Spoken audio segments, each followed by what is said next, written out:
Hi, I'm Tasha Pierce, your favorite podcaster's favorite pod aunt. I host Sinister Silhouettes, a true crime and conspiracy podcast.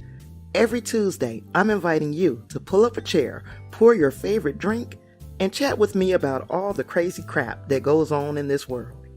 That's Sinister Silhouettes on Apple Podcasts, Spotify, and anywhere you get your pod fix.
Welcome back to another episode of State of Fear. I'm your host, James, and with me always is my buddy, my compadre, my co-pilot, Mr. Chris. What's up, guys? This is Chris. Tonight's episode is episode number 23 on the wonderful state of Minnesota. Yes, the lovely land of 10,000 lakes. That is correct. Wabasha. Home of the grumpy old men. Man, you know a lot about Minnesota. I know a little bit. You know a little Minnesota? A little tiny bit. Not a lot. I've been there a couple times, but not enough to, sound like I know what the hell I'm talking about. Unfortunately, Hey, you fooled me. Yeah, so, Well, I know even less about Minnesota than you do, but I did look up a few things. Sweet. So let's discuss those now, shall we? Why not? So Minnesota gets its name from the Minnesota River. The word Minnesota is an anglicized form of the Sioux word Minnesota, which means sky-tinted or cloudy water. And while Minnesota is famous for its dense forests and plentiful bodies of water, 10,000 lakes, it's also home to two neighboring metropolitan centers, Minneapolis and St. Paul. A lot of times you hear them referred to in one thing anyway. They always say St. Paul, Minneapolis. Yeah, that's true. So, yeah. Yeah. It's also the home to one of the highest concentration of Fortune 500 companies, including Target, Best Buy, General Mills, and Land O'Lakes. Target. Many of its famous historical acts include Bob Dylan, Prince. I can't sing Purple Dang Rain. it! The Replacements Purple Rain. and Husker Du. Now, also one of your favorites, James. Jesse the Body Ventura. What was he to Minnesota? He was their actual governor. Their 38th governor, to be exact. 38th governor. From 99 to 2003. And he is a no-nonsense hard-ass. I like that guy. He's also no longer known as the Body. He's known as Jesse the Mind Ventura. The Mind. The Mind, because of all his conspiratorial theories. Yes, which is a show I loved very much. Which show was that? Conspiracy Theory. Oh, I never saw it. You never saw it. I didn't watch a lot of TV after 2000 and I don't know. I don't blame you. 10. I don't blame you. Mostly but streaming. I saw that, and okay. I love, because everybody knows, I've mentioned in previous episodes, I am a conspiracy theorist of sorts. Not to the extreme, but I do have my theories on it. You do enjoy a good tall tale or possible dark history, don't you? Especially when it comes to the government. I don't trust them. It's also home to Mall of America, the biggest mall in the country. Yes. We are home to I the believe second. that is like 3 miles long, isn't it? I think it's pretty freaking... No, 4.3 miles to be exact. 4.3 miles. I'm going to say it's a heck of a walk. It's a lot of mall. It also has a proud history of literary history, including some of the greatest writers of our time, F. Scott Fitzgerald, Neil Gaiman, Laura Ingalls Wilder, who, of course, was responsible for Little House on the Prairie, one of the great TV shows growing up. With the absolutely fantastic. I just learned something there. I thought that woman was fake. Nope. That was. She actually wrote. She's real. That. Yeah, man. With the absolutely fantastic Michael Landon, great actor. R.I.P. Absolutely. R.I.P. Yes. Rest in peace. It's also where then Vice President Theodore Roosevelt made his now famous "Speak Softly and Carry a Big Stick" speech at the 1901 Minnesota State Fair. Yes, and in 1876, notorious outlaw and cousin of mine, Jesse James. Yep, he's my cousin. I don't know how far back, but he's my cousin. Comes up in my family tree. Okay. And his gang were thwarted from robbing a bank in Northfield, Minnesota, which they did make a movie about called the Great Northfield, Minnesota Raid. From 1972. Had to spit that out. Yeah. Very good movie. Yeah. Very good movie. Also, one of my favorite things of all time is from the Minneapolis area.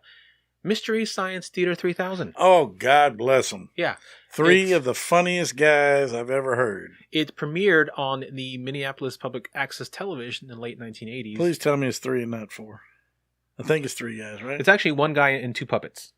Well, that's during the thing, but behind the scenes, the voices, there's 3 of them, right? There's 3 of them. That are the main ones, yeah. But I'm going to tell you what, it's some of the finest entertainment I've ever seen. Those 3 guys are a hoot. Oh, yeah. I love damn near every episode of Mystery Science Theater 3000. Absolutely. They even did one we did. They did one on one of the movies we did on our other podcast. Actually, a few of our that's right. movies have been featured on Mystery Science Theater 3000. A lot of times that's how we find these shitty movies. That's true enough. A lot of franchises have been filmed in Minnesota, including The Mighty Ducks, but also franchises like Grumpy Old Men. Yes. Purple Rain and Jingle All the Way are movies that have been made there. Lake Minnetonka. Yeah. Many famous showbiz figures like Judy Garland, Terry Gilliam, Chris Pratt, and Winona Ryder were born in Minnesota. Fun fact, Ryder is actually named after the town of Winona, Minnesota. Nice. Believe it or not, Spam isn't actually manufactured in Hawaii. It's just imported. Interesting. Hormel Foods Corporation, which is based in Austin, Minnesota. Yeah. There's another one. Okay. Makes the popular canned meat product.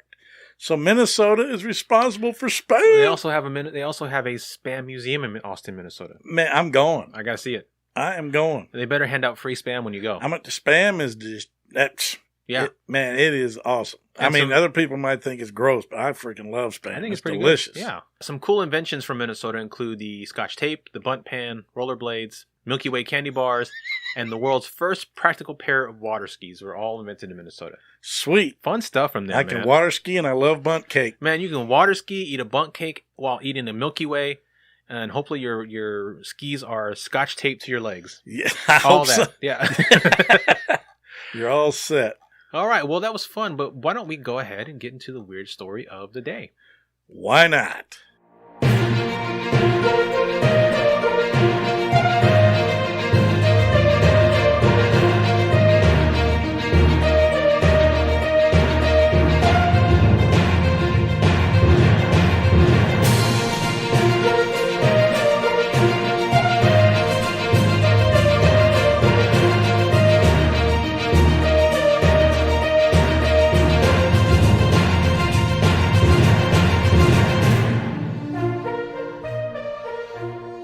All right, our story today is dated June 22nd, 2020, so just a couple days ago, at 6:10 p.m. Man, down to the time. I kind of time. like that, down to the minute. I know. It is also leaves our borders and travels to the small country of Indonesia. You're going over abroad. Yay. I love traveling. Travel with us now. Let's go. Everybody, get on the plane. That's right.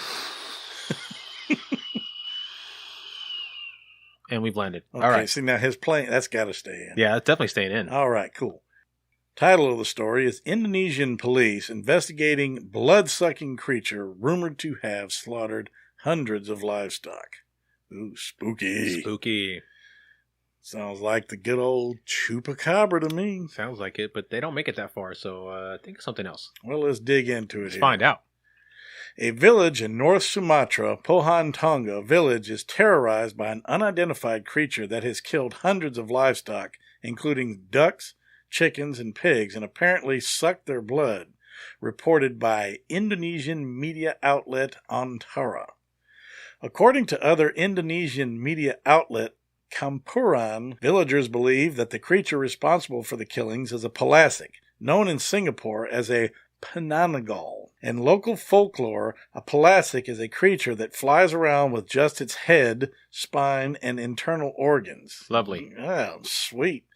It usually roams at night, of course it does, and feasts on dead babies or unborn fetuses, but they misspelled that. Or they spelled it the British way. Foetus. Foetuses. Foetuses. Okay. It usually roams at night, of course, and feasts on dead babies or unborn fetuses. Lovely. How macabre. Man, that's some sort of a legend they got going on there. Go on. The creature only sucked livestock's blood. A villager who owns the dead livestock, Sanj Simanjungtak, 47, told Antara how he had found one of his pigs dead with multiple stab wounds to the neck and with a long incision into the abdomen. It sounds more like devil worshippers. Pretty nasty. Like sacrificial type stuff. Yeah, it does indeed. He does not know what caused the death of the pig, but said that, I would say the stab wound. I mean, geez. But said the creature responsible sucked the blood of its victim. He added that it was strange how the 25-kilogram pig had been lifted out of its enclosure and carried to the banks of the river some distance away. Bigfoot. I'm calling it Bigfoot now. Okay. It's the Indonesian version of Bigfoot. A spokesperson for the region's Natural Resources Conservation Agency revealed that based on current evidence, the creature is believed to have 5 claws. Okay, wait. So it can't be the palasic because it's supposed to be just a head that floats around with organs. There's no claws on it. Doesn't it have like 3 talons or something like that? I don't think so. I think it just said just organs. Like there's no legs or arms. It's spine and internal organs. That's it. So yeah, it can't be that. How lovely. Yeah. However, they cannot confirm what the creature responsible is until it has been found. That seems obvious. Problem is they're not going to find the damn thing. Although they suspect it could be a bear. It's much more really. It's either a bear. We go from a flying, skinless monster to a bear. It's either something floating around with internal organs dangling or a bear. There's no in between. It's either one of those two. Hey, I'm going with the dude with his guts showing. I think I will go with that too. Volunteers hunt and police investigations are underway.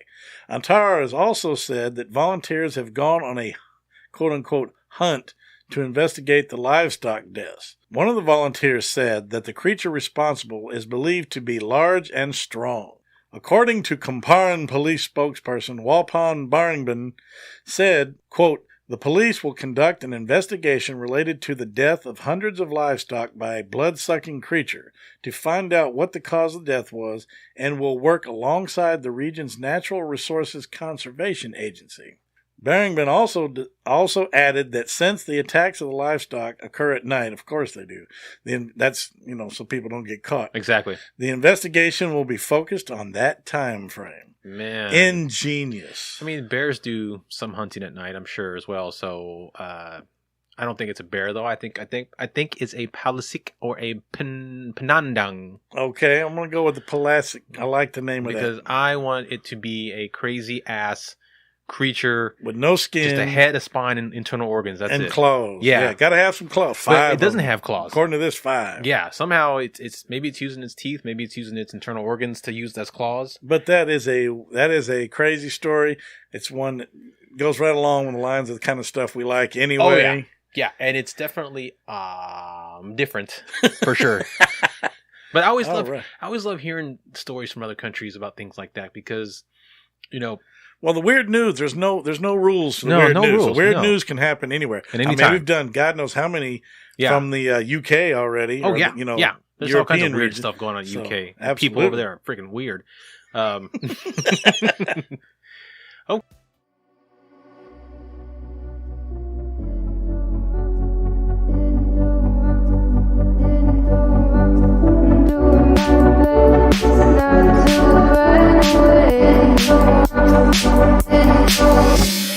Sitting throwing rocks across the pavement, hoping it will cave and swallow me whole.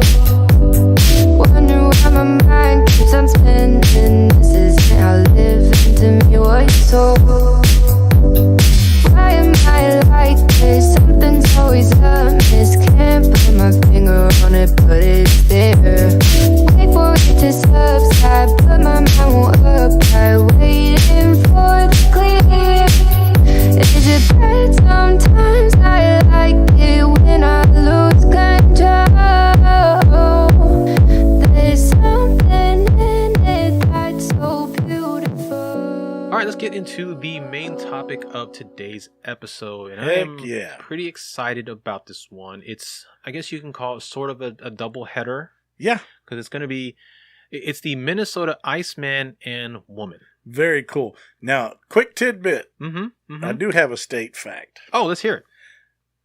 Between a small town in Minnesota, I don't know the names. I apologize for that. Okay. A small town in Minnesota, the town of Gunnison, Colorado, and I believe Anchorage, Alaska, All right. are the top 3 rotating coldest towns on record Really? ever in the Wow. United States. Holy cow. Gunnison, of course, where I went to high school, Mm-hmm. and we played in some pretty cold weather. The temperatures range anywhere from in the minus 20s to the minus 50s in these places on an average basis, meaning sometimes it actually gets way colder than that. Okay. And the coldest I think I've ever been in Gunnison, because I haven't been to this place in Minnesota, nor have I been to Anchorage. Okay. I think it's Anchorage, but I know it's somewhere up there. I apologize for my geographical, lack of knowledge. Yeah. There you go. But I do know that it's those 3 states. But and the only reason I know about Gunnison is because I lived there, or I went to school there, should I say. That's very interesting. I did not But know I that. believe the coldest weather I've ever been in Gunnison was minus 74 degrees. I Interesting. remember it was minus 74, and that was brutal. Okay. I mean, absolutely brutal. I mean, that's the kind of weather, it doesn't even have to be that cold, but you take water outside, it freezes in Instantly. seconds. Yeah. It's brutally cold. That's the kind of weather you don't pee outside in. I mean, the water, the freeze plugs were popping in all the engine blocks because antifreeze couldn't keep up with it. That's Nothing. bad. It was pretty nasty. Well, the Minnesota Iceman is a pretty well-known cryptozoological story. It's a 6-foot-tall, hairy ape man lying on his back in a block of ice, inside of a large freezer sealed with a thick pane of glass on top. Some of the ice was clear, some was murky, but enough could be seen to make out its basic features. Its face had an upturned nose with large nostrils, and one of its eyes was dislodged as part of an apparent head wound. Uh-oh. Its left hand was thrown up over its head, while its right hand was oddly holding its penis up against its abdomen. That sounds like how I sleep. Lord have mercy. Its introduction to the world was inauspicious. It was on the carnival and a sideshow circuit. One day, in November in 1968, a young naturalist at the University of Minnesota, Terry Cullen, was having a scholarly look at the animals on display at the International Livestock Exhibit in Chicago. His attention was drawn to carnival barker Frank D. Hansen displaying what he described as the cyberskoi creature. Cullen was intrigued. Indeed, he was enthralled.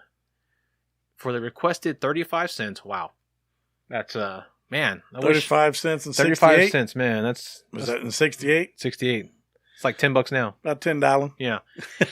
He studied it as thoroughly as circumstances permitted and concluded that it was indeed a real body. Now, one of the leading authors on Bigfoot and Abominable Snowman at the time was Ivan T. Sanderson. He was a noted naturalist and occultist, believe it or not. Those are 2 oddly different things, but hey. Yes, they are. And Cullen knew of him through reading some of his articles and books. So, Cullen contacted Ivan T. Sanderson about the creature and told him to come down and see it. Now, when Sanderson got the word, he was hosting an assorted group of occultists and paranormalists, as he often did, on his New Jersey property nicknamed The Farm. Among them happened to be the father of cryptozoology, the Belgian-French zoologist Bernard Hovelmans. Sanderson and Hovelmans immediately went to go see Hansen, and on December 17th found themselves face-to-face with the cyberskoi creature. Hansen claimed that the body had been discovered floating in a block of ice off the Siberian coast by a Russian seal hunting vessel. Later, he changed the story and said that a Japanese whaling ship had found the body. Later still, he changed it a 3rd time, and he said that it had been found in a deep freeze facility in Hong Kong. That's almost believable. You think so? That old wet market stuff. Oh, yeah, they find anything there, I guess, huh? They eat damn near anything. Who knows? Man, they almost ate some Bigfoot. They're trying to eat a Bigfoot. Yep. Yep. And later still, it was said that the animal had been shot on a hunting trip in the Whiteface Reservoir region of Minnesota. Could account for the head wound. Yeah. You never know. For all these suggestions, the most popular idea about the body's origin was that it was collected in Vietnam and flown to the U.S. in a body bag. Okay, time out. Yeah. At what point of the year does Vietnam get cold enough to freeze something in a block of ice? Well, I don't think it was it, they said it was frozen? No, I think it was collected, it was shot and killed in Vietnam, and then later put into a block of ice and frozen and brought over. Yeah. I think that's what it's indicating. Not that it was found frozen in there, but that it was killed and collected in Vietnam. Gotcha. Because I thought it was found that way, not put into that state. But then again, that's the fourth story, so who the hell knows what's true? You know? I guess not. Helvelman's connected it with a story of a huge ape that was killed in Da Nang, Vietnam in 1966, which was supposedly close to where Hansen had been stationed during the war. It's their respective reporting of what they saw, Sanderson mainly to the Bigfoot community and Heuvelmans mainly to the European zoology community, that launched the Minnesota Iceman into the pop culture consciousness. However, the two men saw the creature very differently. Like Cullen, Sanderson and Heuvelmans were both completely convinced of the creature's authenticity. They were satisfied that it was not a hoax, latex mannequin, or anything like that. Heuvelmans published in a prestigious Belgian journal his theory that the Iceman was a new species, which he named Homo pongoides, that had evolved backwards from Neanderthal and became more ape-like. Interesting that it went backwards, huh? It de-evolved. Sanderson, meanwhile, wrote an article for an Italian journal forwarding the theory that the Iceman would likely turn out to be a relative of Gigantopithecus. Well, ain't that interesting. But Sanderson also worked at the Iceman from another angle. He was so convinced that this was a real creature of great zoological importance that it should be rescued from the carnival circuit and transferred into the hands of authorities. He decided that getting Hansen busted for breaking some law would be the easiest way to do this. What a jerk. So, Sanderson alerted the Bureau of Customs, the Department of Agriculture, the Department of the Interior, and the Department of Health, Education, and Welfare. He really was trying to get this guy busted, man. Known better to us as the government. The government always getting involved, man. Yep. He also brought the case to his contacts at the Smithsonian Institution, whereupon its secretary, Dylan Ripley, reported to the FBI. In fact, he wrote to J. Edgar Hoover personally that Hansen was transporting a corpse across state lines and that a scientific journal had identified the corpse as a human who had been shot. Man, that is some dirty, dirty dealings right there, man. Low down. Low. It was a very close shave for Frank Hansen because nothing ever really came from the Sanderson reports. Close shave for you younger people means it was just a close call. Thank you. Apparently, none of the government... them youngins ain't going to know what that means. Close shave? What the hell are they talking about? Apparently, none of the government agencies were too concerned about a sideshow attraction. However, Dr. John Napier, director of primate biology at the Smithsonian Institution, did want to see the creature for himself and wrote to Hansen to ask if he could. Apparently, Hansen had been spooked by all the unwanted attention because the reply that Napier received was from a quote-unquote family member saying that Hansen had disappeared to quote-unquote Florida or California or somewhere and was unreachable, and that the Iceman's true owner had reclaimed it, so it was now permanently gone. Horseshit. Hansen was standing behind the couch waving his arms in the air like, don't tell him I'm here. Don't tell him I'm here. I'm not here. Hang up. Not here. Yeah, exactly. And from that moment on, Hansen responded to every official or scientific inquiry with the claim that what he was exhibiting was merely a rubber model made to look like the original. Upon learning that Hansen told Napier the current Iceman was just a replica, Sanderson compared their photos from the original viewing against newly published newspaper photos of the version he now claimed was a rubber replacement. He found that the patterns of the ice crystals under the glass were the same, and also it appeared to be in the exact same freezer unit. He didn't believe that Hansen had sent the original back to an apocryphal owner and then contrived a replacement that would have matched these details in every single way. Heuvelmans felt the same way and wrote, quote, I was the only one to believe that it's still an actual corpse. True, I had a definite advantage over everyone else. I was the only one to have many excellent photos of the original exhibit. I had been sent a few color slides of Hansen's new exhibit. After a comparison of my own, I had to agree with the evidence. This was the same and only specimen. Specimen? Specimen! By April, just 4 months after the Iceman first appeared, Napier reported to the world that the Smithsonian no longer took any part of the story seriously.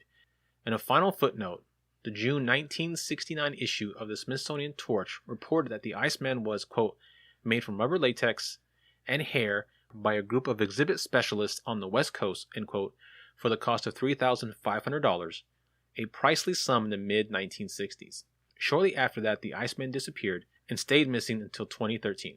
Enter Steve Busty, In early 2013, after having researched the location of the Iceman for the previous 2 years, Boosty found that the original exhibitor, Frank Hansen, had it in a freezer at his home for decades after his last showing.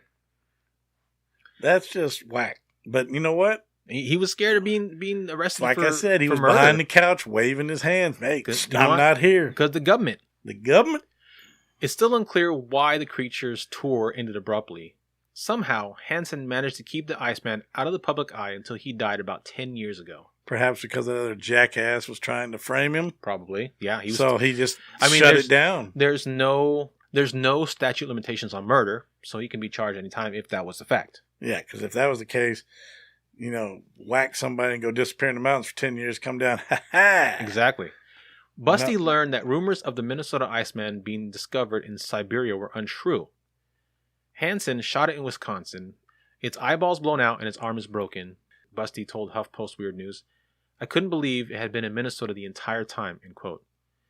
After Busty purchased it in 2013, he displayed it for all to see in his Museum of the Weird in Austin, Texas. Wait a minute, that's here? Where as of today, June 25th, 2020, it can still be viewed. We're going to Austin, brother. I've already seen it. You have seen it? I went in 2000 and I want to say 15. Well, damn. I went to Austin for a weekend trip. Cool. And I made it a definite stop to go to the Museum of the Weird, which is on 6th Street. Wait a minute. That's the one we tried to get to travel to our event. That is the one, yeah. That is the one. Oh, that's right. Yeah. I went there and made a exact beeline to go see it because it's on 6th Street. Okay. They have not just that, but they have a ton of props from horror movies like Gremlins, yeah, Dracula, things like that. Neat place. But they have, I saw the Iceman. Nice. Live and in person. Very You can't take pictures. They don't allow pictures. I couldn't take any pictures of it. Of course not. But it was pretty cool to see something of history right there in Austin. That is very cool. And it was really neat to see it in person. That, man. Yeah. But yeah, we need to take a trip out there for sure. Yeah. Yeah. Okay. All right. So that is the story of the rather infamous and famous Minnesota Iceman. Now we are going flipping the script. We are going to get into the story of the Minnesota Icewoman, which is not her official name.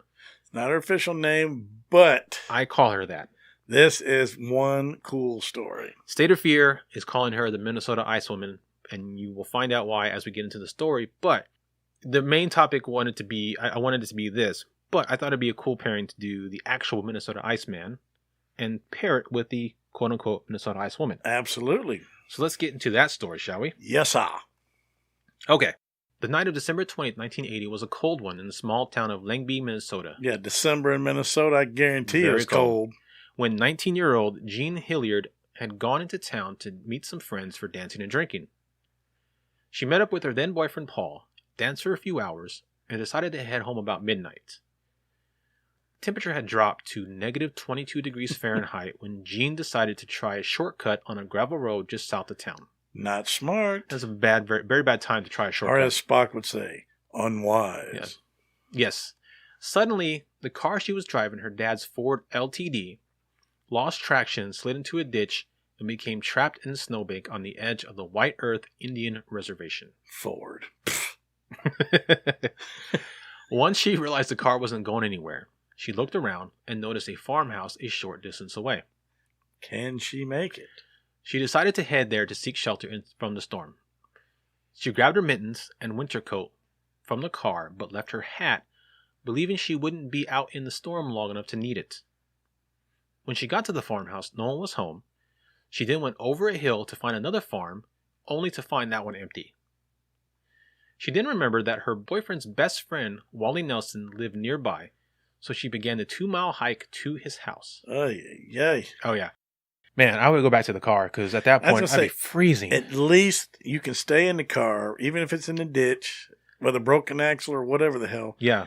And run the engine and run the heater. Yeah. And turn your flashers on and your headlights or whatever. And, yes. And honk your horn. Yes. For help. At that point, 2 houses, out of luck, I would go back to the car. But then again, if she exhibited those kind of smarts, we wouldn't be reading this story right now. That's true. As she made her way through the snow to his house, she would end up falling several times because it was cold. And icy. And hello. It's a tough territory to take in the cold. Yes, it is.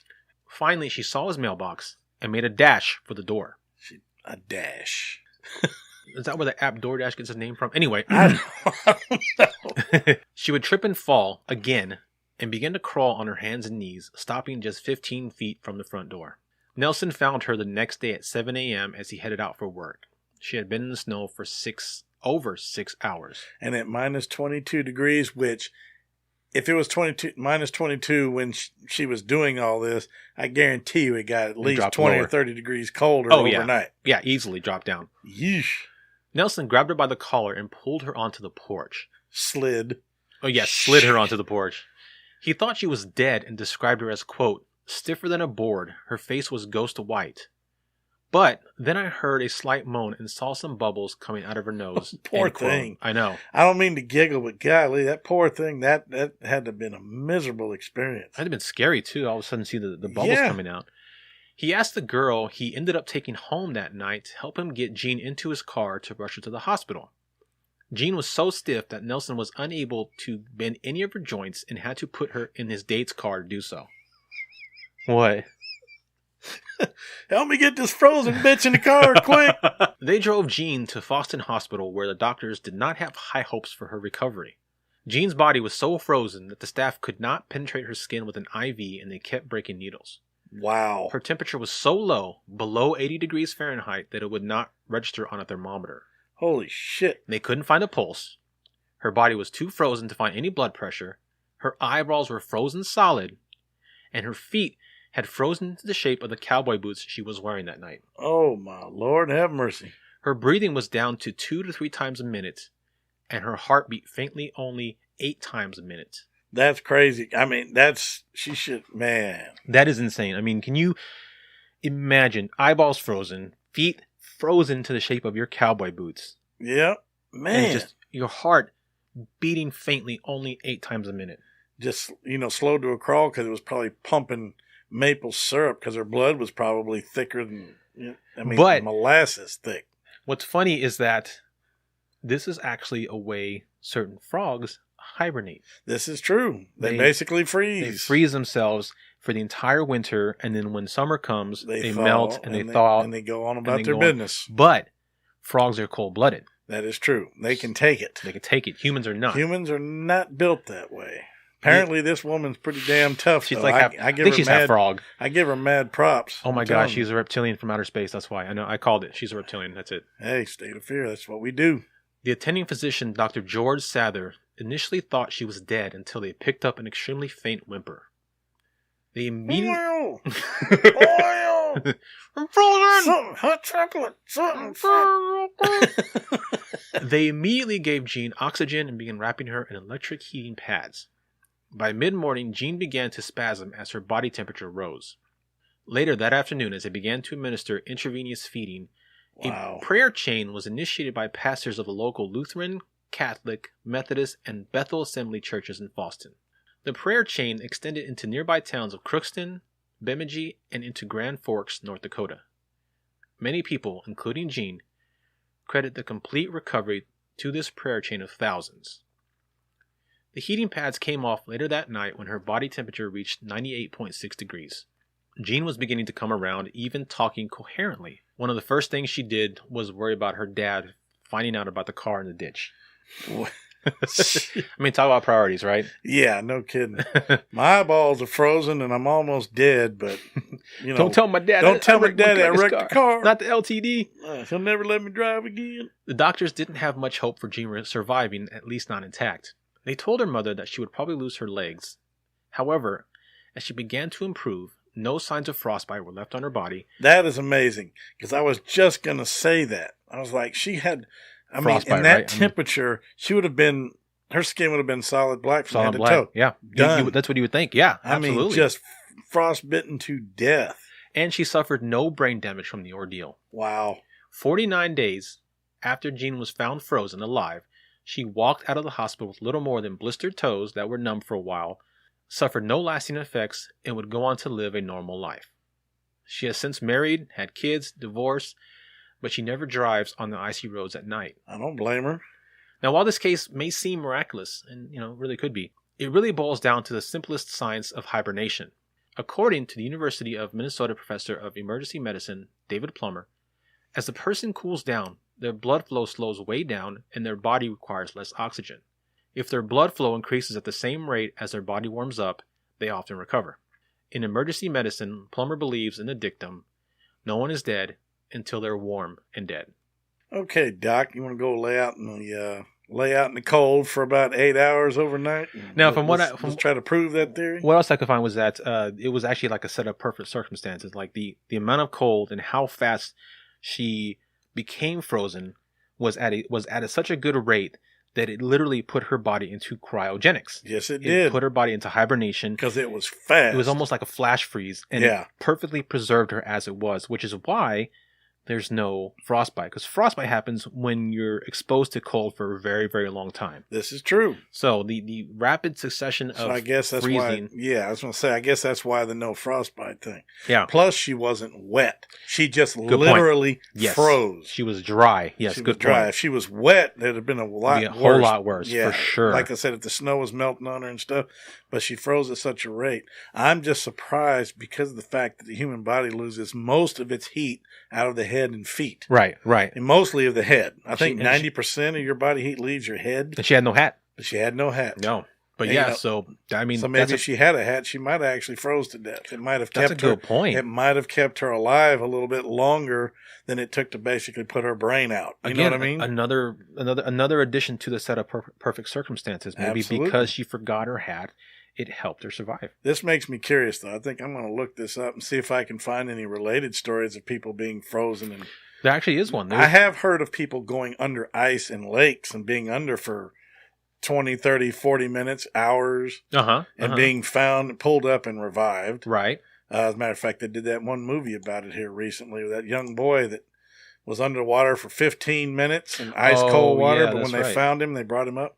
Yeah. And he was perfectly fine after that. Yeah. So I guess it's not too uncommon, but those circumstances right there are really, really, I mean, bless her heart, what an ordeal. I mean, glad she made it, but 49 days in hospital is brutal. It is.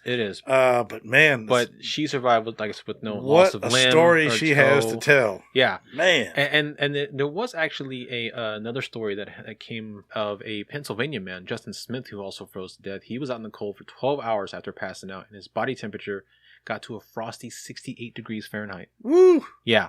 Drink a little much? Yeah. I mean, is that what it was? I mean, probably, but yeah, it's what happens. It's just it's not common, but I mean, this was one that I remember actually seeing on Unsolved Mysteries. Wow. Yeah, they profiled her story on Unsolved Mysteries. I think they called it a miracle because of the prayer chain part, of course. Absolutely. But also the very famous website Snopes, the hoax debunking website, couldn't kill it. They listed as true. They verified it. Because okay. And of course all this account came from Jean herself and her parents, because she's, like I said, still alive, still everything's still fine. So yeah. Wow. But yeah, so that's the stories of the Minnesota Iceman and what we now at State of Fear call the Minnesota Ice Woman. Very, very cool. That's some crazy stuff. Love them stories, man. Those are great. Really cool stuff. And I mean, it's so interesting. I mean, Minnesota has a bunch of stuff that we could have done, but this was something that I had heard of a while back, and I was like, I want to talk about more because I just found it so fascinating. And it's not mainstream. It's definitely not mainstream. That's exactly the point of what we try to do. Although some of the things we talk about might be a little bit more well-known, the obscure stuff that still is equally interesting, that is still equally as interesting, as strange or scary. That's what I love about this. Yeah. Digging down and finding something that just not everybody knows about, Exactly. It's very cool. All right, James, why don't you tell the folks at home where they can find us if they want to look for us? No problem, sir. I'll be glad to. All you right. can find us on the fourthhand.com media network, along with our sister project, What the Suck. You can also find us on Instagram under State of Fear, and you can find us on Facebook under State of Fear. And I will be reinitiating our Twitter feed pretty soon. Yeah, by the time this episode comes out, which I'm sure it'll already be up. It'll probably already be up. Yeah. So follow us on Twitter and tweet us some stories that you want to hear, or tweet us your personal encounter. Also, if you want your personal encounter to be played on the show, first of all, we'd love to do that. Absolutely love to do it. Second of all, you need to send us a audio file, either MP3 or WAV, to stateoffearpodcast@gmail.com. Include your name, the place it happened, and the rough estimate time it happened, and then tell us your story. And then email it to us at stateoffearpodcast@gmail.com. If your story is longer than 10 minutes, there's a chance it won't go through. If that's the case, send us a message, let us know, and we will arrange a different way for your story to be sent to us so we can play it on the air. Yes. And please remember, if you're listening to these episodes and we've already done the state that you're from or where your experience was, send it anyway, because we will be back around to the other states. We'll start right back with Alabama. As soon as we get done with Wyoming, we'll go right back to Alabama and go right through the chain again. So send us your stories. You bet. That's right. Love to have them. All right, man. Well, I'm ready to head on to the next state. How about you? Yeah, brother. Let's get on down the road. What do you say? All right, guys. We'll see you next time. Take care.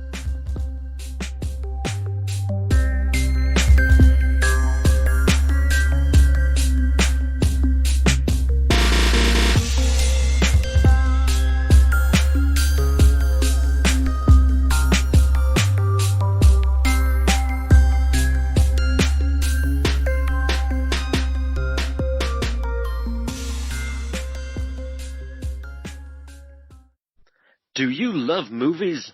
Then you'll love the Movie Chef podcast. Whoa, what was that? That's my professional podcasting voice for the trailer. Well, you sound very stupid. Okay, well, we need to tell people that we're two movie fans who cook up movie-themed podcasts And special episodes on Sundays. yeah, as well as movie menus of all our favourite topics. And diving into internet rabbit holes. As well as movie news and trailer reactions every Thursday. And our sexual awakenings about Patrick Swayze. And our sexual awakenings... Wait, what? Listen, just tell them who we are, what we do, and where you can find us. The Movie Chef podcast, where we make a meal out of movies. Find us on Apple, Spotify, Anchor, and more. Better? No.